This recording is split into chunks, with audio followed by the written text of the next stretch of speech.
Uthubutu ni miongoni mwa vitu ambavyo vinamfanya mtu akue. Wanaogopa sana kuonesha uthubutu kwamba wataita vihelehele. Jifunze kwa na uthubutu. Kuwa kihelehele kwa Yesu. Kuwa kihelehele, njoo muimbie Mungu. Nenda ujiunge na kwaya, imba.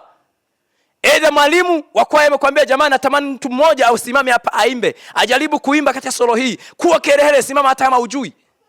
Paza sauti yako. Haijalishi sauti yako inaenda kushoto, nyingine inaenda kulia. Wewe paza sauti, mwalimu si yupo atakuelekeza. Alafu usiwe ni mtu wa kutanguliza ya kwamba siwezi. Siwezi ni sumu kwa aliyekoka. Neno siwezi ni sumu.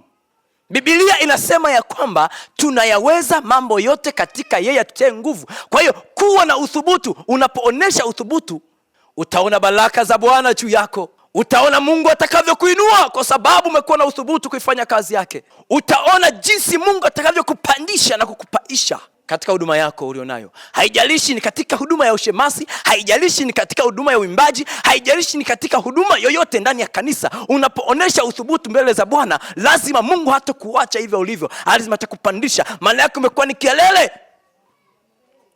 Mbingu itatekwa na wenye nguvu. Wenye nguvu ndio watakaoirithi mbingu ile. Ni watu gani? Ni wewe mwenye kihelehele kuifanya kazi ya Mungu. Wewe mwenye kujitoa na kujipendekeza haraka mbele za Mungu.